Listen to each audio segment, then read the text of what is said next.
Hi, I'm Borkon. Glad to have you here. Welcome back.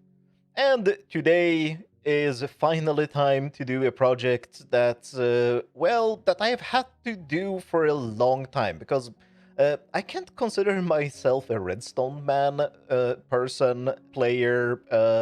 Redstoner is the term people are using, but I kind of don't like it. Redstone person, whatever. That thing. I can't consider myself to be that thing when I'm using someone else's design for this thing, right? You can't have a super smelter. Well, this is not a super smelter. It's kind of okay, decent smelter, but it's not super. But I can't use someone else's design for my smelter if I shall consider myself to be a redstone person. So I went ahead and designed my own. I'll be honest with you, it is completely over-engineered. There is absolutely no reason for it to exist, because this one here, designed by Il Mango, by the way, is just perfectly adequate. I might need to double it up someday if I ever wanted to keep using it, but this is one of these things where you actually need to make your own design. So I did. But the first thing I need to do before I start building, maybe I should tear this one down. No, this one will be torn down after the new one is built. The first thing I need to do is to go to my redstone factory and build another autocrafter, because I will need quite a bunch of observers here, and, well, I don't have any observers, so it's as good time as any to do it right now. It's probably a good approach to finish on that area, and it is when I need one component, I will just go there and build an autocrafter for it. There aren't that many left. I think I need... the big ones are observers, repeaters, comparators, and the rails. I don't remember if there's anything else. Maybe those are the only thing that are left. And to be honest, I kind of needed repeaters when I did my big sand block, and I didn't do an autocrafter. But to remind ourselves, this was actually the first autocrafter I built in this area. This is an observer autocrafter. It's pretty much the same design I'm gonna build, except I'm gonna build it down there. That's the only difference. Because in the beginning, I kind of wanted to build the redstone factory up there, without really thinking why, and it was probably a terrible idea. Maybe it will turn out to be a good idea in the future, but it was probably a terrible idea. So I'm gonna just dismantle this one and just build it down there next to the dropper and dispenser autocrafters, because why not? I actually had a good reason why not, and that is that the repeater and comparator autocrafter, that building will need quartz anyway. So I was thinking about putting everything that need quartz into one building, because quartz is the only thing that we're not gonna farm here. But I just need observers now, so I'm just gonna put them here and deal with the consequences later. So let's build this quickly. That's of course not what the episode is gonna be about. The main feature today will be the okay smelter. It's still not super. It's not mega. It's not giant. It's just a furnace array. But I need observers for that. Alright, I built the observer crafter. I'm just gonna fill in the quartz manually, because I still don't have any central source of quartz.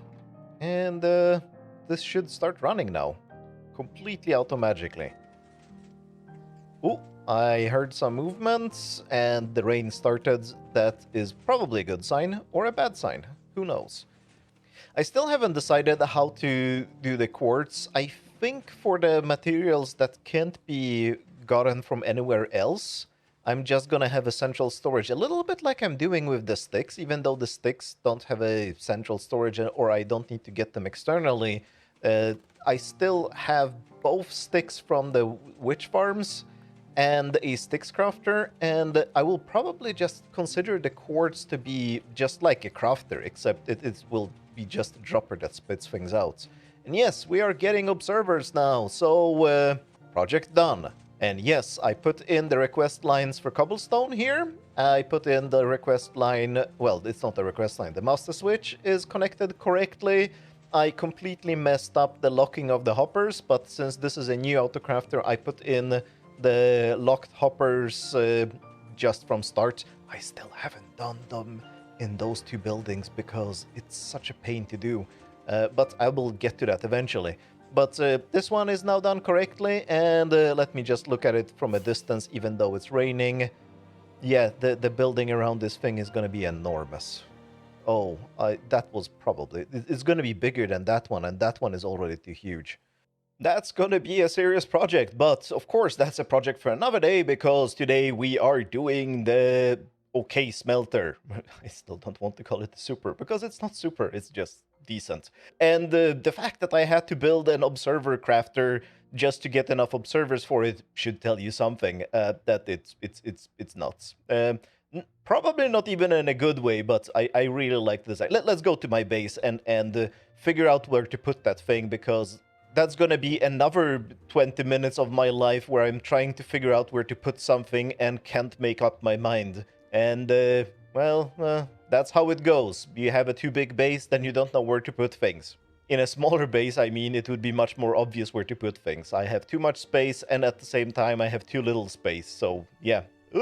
This is crazy. No, I still haven't learned how to look into the camera and ride the boat at the same time.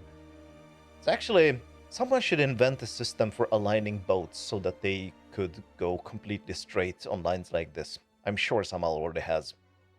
So yeah, the old smelter is here. Of course, we're not gonna have the new one on this level, because I have already thought about that, and well, this level, that something needs to happen there that isn't infrastructure like this. I think it needs to be here, and just for tradition, let's remove a few blocks from here, but probably on this side, because I want this side to be storage system, and probably this side as well. That only leaves this side, and I think the flower farms have to go. They have served their purpose, but the problem is I would probably want it around here, and the maps are gonna be in the way. Wait a minute, we are at episode 90 right now, and that means making new maps, so maybe I will have to redo my map infrastructure as well, and maybe move the maps down here. Interesting, interesting. I will spend a few minutes trying to figure all these things out, and let's just start building the smelter.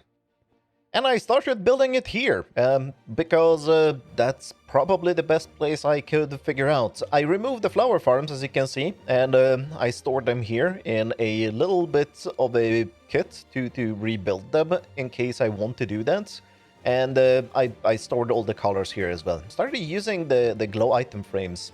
I'm not sure if I actually like them. They're probably much better in the dark than they're in the lights.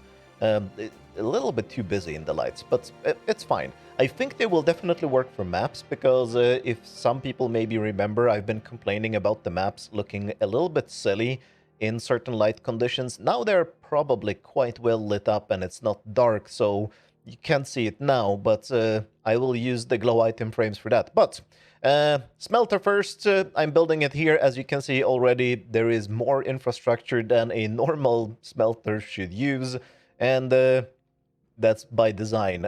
I'll explain soon. I'll just have to finish building this now. And it's built. It is completely nuts, at least for a smelter. Of course, it's not a super nuts machine, but for a smelter, it's way too big and complicated. So yeah, the things with the levers that I need to trigger now correctly are instant wires. And the whole idea of this super smelter is to evenly distribute items between the furnaces correctly. And for that, I am using a similar mechanism that I used in... I don't know if people have seen it. I made a video about sequential switches, and there I am sending items back and forth with a very high level of control.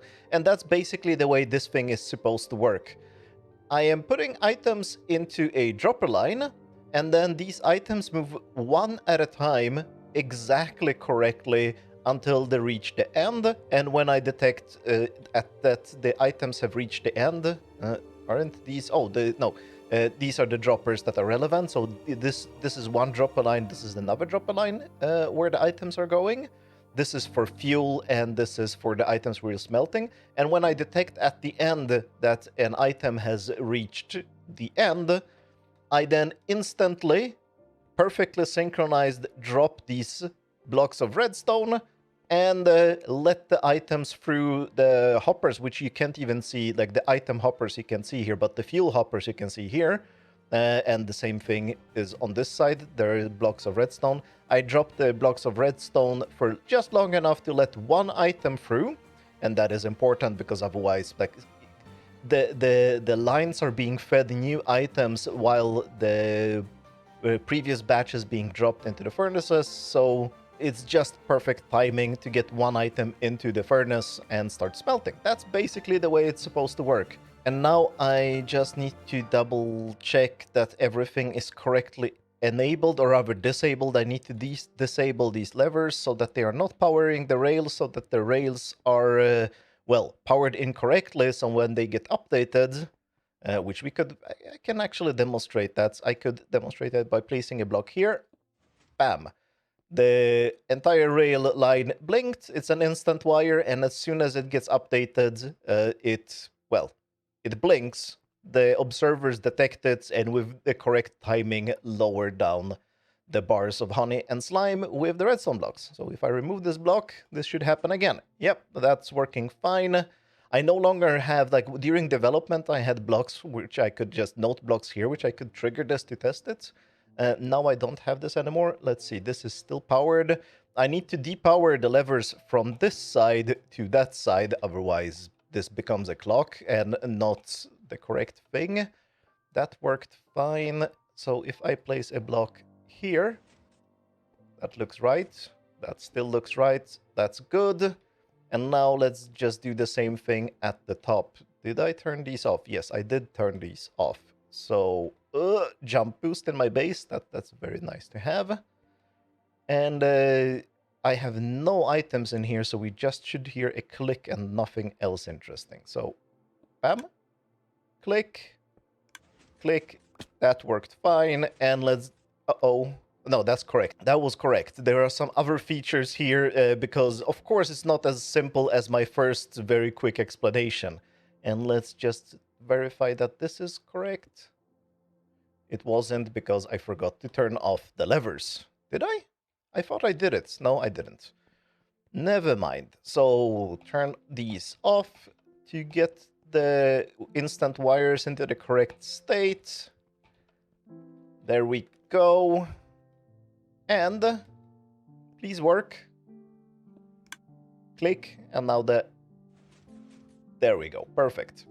So that mechanism at the end, the problem that this machine has, and that's why I'm saying this is probably a bad idea, I mostly designed this for fun, to see if I could do something different, and also I wanted a furnace array that is fully hopper locked, because I want the other redstone people to like me, and it's basically like if you're building a machine and you build it that is not fully hopper locked, other redstone people treat it like you left home with your fly open.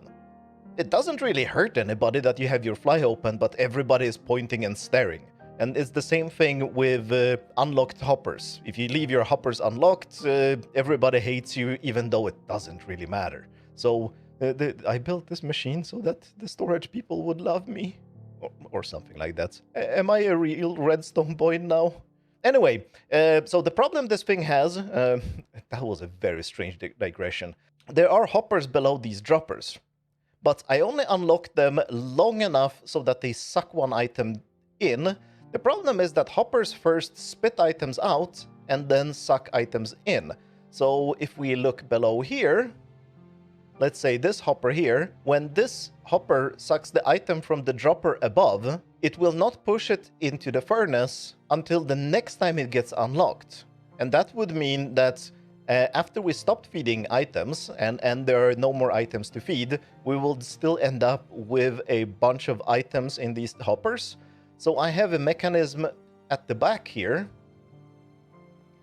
that is detecting every time items are coming through. So every time this instant wire activates, this repeater powers this pulse extender, and this pulse extender extends this sticky piston with an observer. If it stops getting pulses, this sticky piston with the observer retracts, sends a signal down here, which powers this instant wire and lowers down the redstone blocks so to unlock the hoppers once.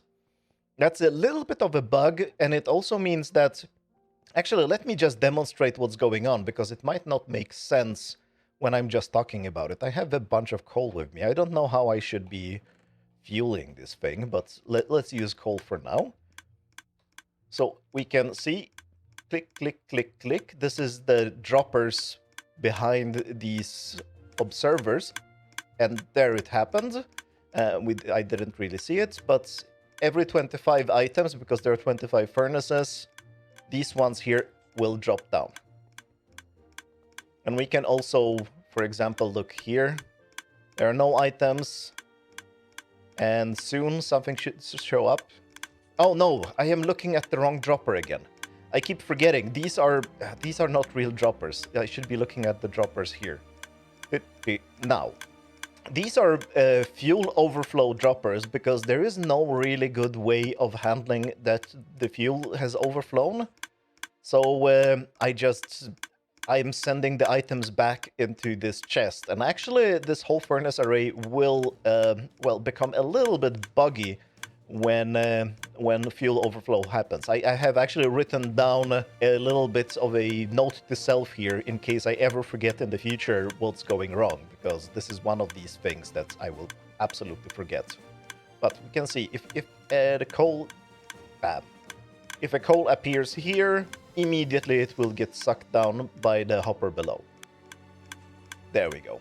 So this happens, of course, for the items we're going to be smelting as well. So let's just add some items we're going to be smelting, and why not blocks of quartz, because I sometimes need to smelt quartz. And the exact same thing happens on this side, of course. There we go.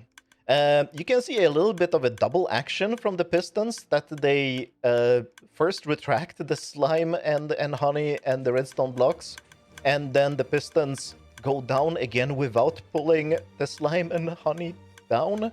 And it's actually a bug, but it's a lucky bug, because for some reason, which I cannot absolutely explain, the second retraction of the sticky pistons doesn't actually pull the honey and the slime down. And I don't know why. I cannot explain it, but I am so happy about this bug, because this actually simplifies the mechanism here, because the mechanism here, which activates this, it has a big problem.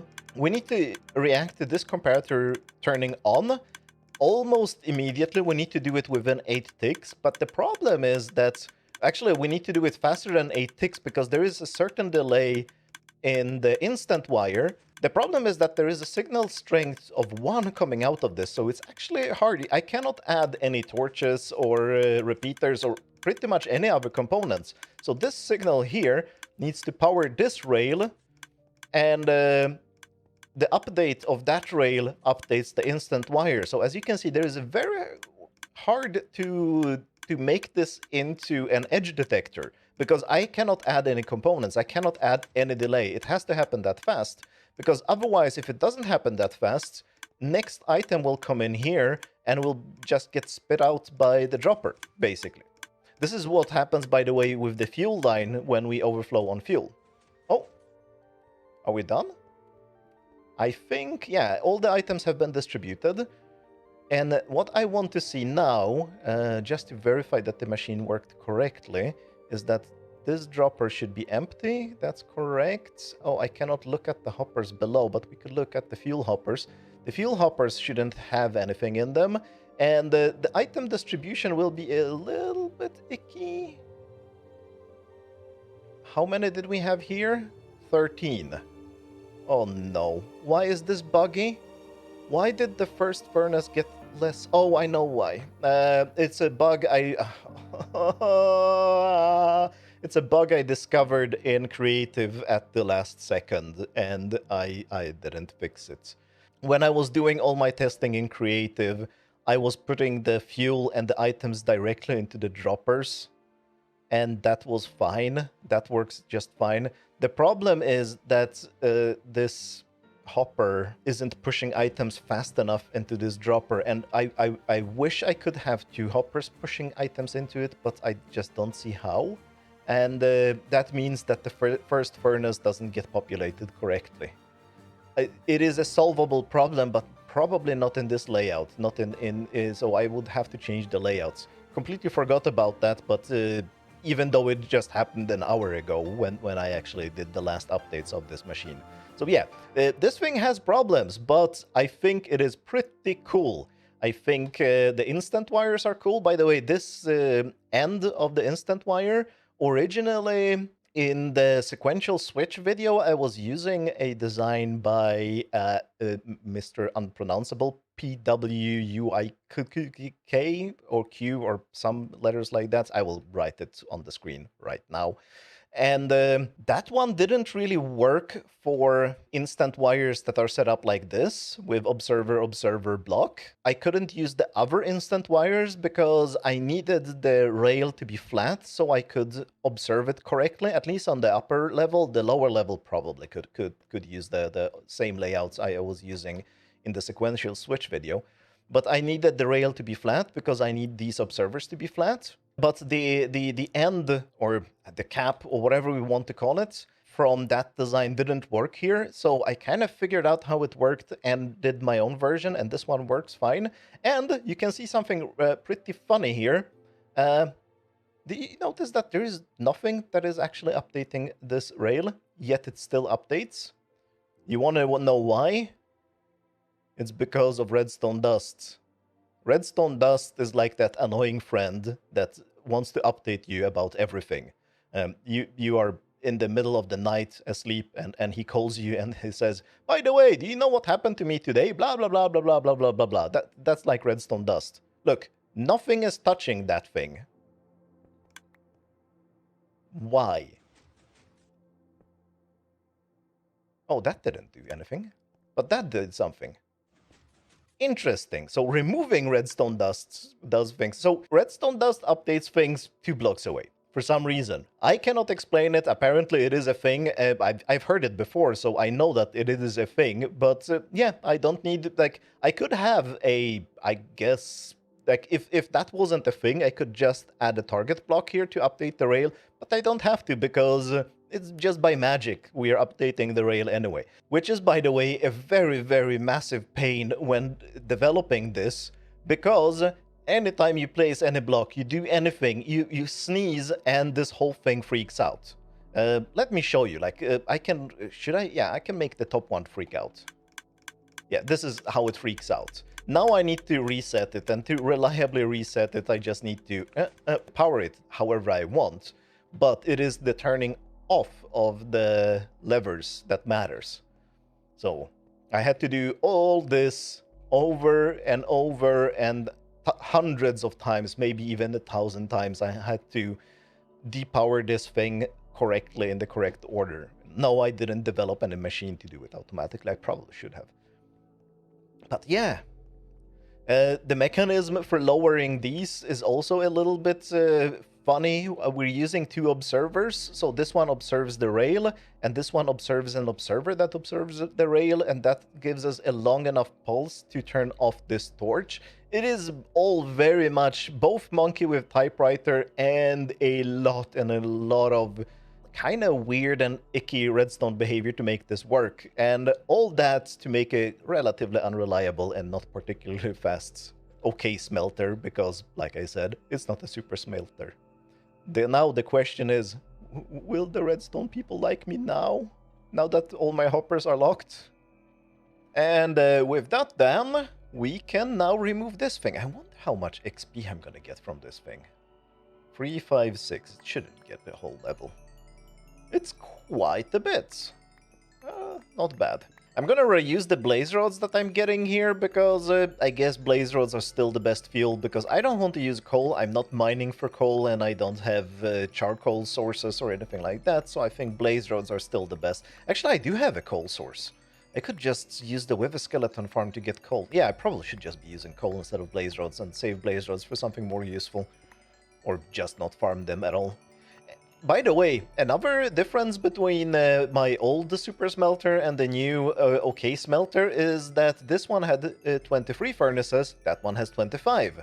So clearly it's better, right? No, it is not better. The user interface is absolutely horrible, but I'm gonna use it because it's my design. I like it. That's quite a bit of experience. And there is just one more thing to do today, and since it's episode 90, let's make a map. And I have removed all the maps, and I moved them just one floor lower, but yeah, I made space for more. So now I'm stacking 3 high. I kind of wanted to have a space between them, but that wouldn't fit, and yeah, I want to have 3 per column. It's probably a little bit greedy, but that allows us to have 3 here, 3 more here, and then however many, I think 12 more here. So there's space for 15 more maps after today's maps, but I just made today's map. And by the way, before I forget, I had an accident. Don't forget to lock your maps. If you're doing something like this and you want to be able to move the maps in the future, don't forget to lock the maps, because I think this one, yeah, this one wasn't locked. I just completely forgot to do it when I did it. And when I picked up the maps and I had an empty hand, like this, the map ends up in your hand. And yeah, if it's in range, it will just copy whatever is happening in the world right now. By the way, I wonder if this one is maybe also not locked. No, this one is completely locked. So that's fine. So, but I repaired it because, yeah, I just copied this one. And I hoped I didn't build anything in this area between episode 50 and 55, but I think we're fine. And if not, well, then we had a mistake. Mistakes happens, but we learn from them.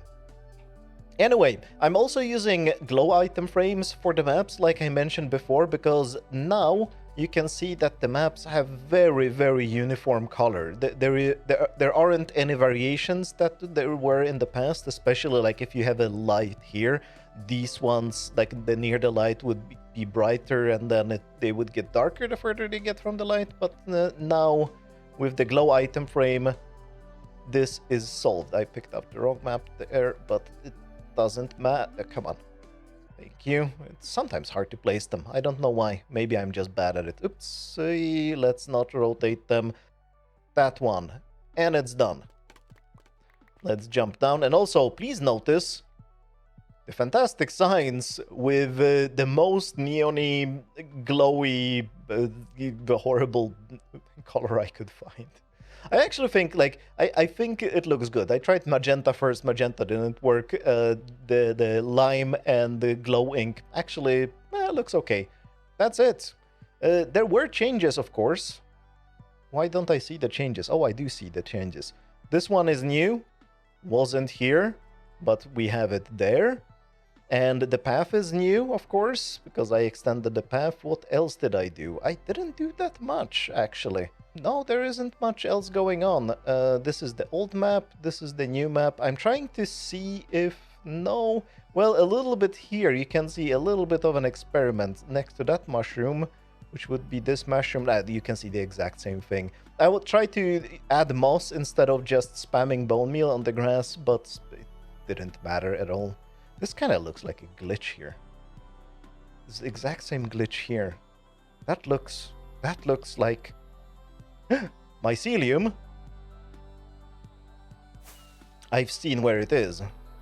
Did I oh no, it's not mycelium. It's just stone here. It's just this bit. Yes, let's see it from above. Yeah, it is just this bit that was looking like mycelium. I still need to find 155 mycelium. Or 100, yeah, it's this 155 mycelium that is hiding somewhere on this island, maybe underground, maybe under the water here, maybe somewhere. This is the never-ending quest of cleaning up this island. What happened here? I really hoping that this is just a rendering glitch, because I've had rendering glitches recently. I think sodium is still buggy, and that makes me sad. I'm gonna double check that in a second, but that's enough for today. Thanks a lot for watching, and have a good... Oh, the map came back. Smelting. Bye.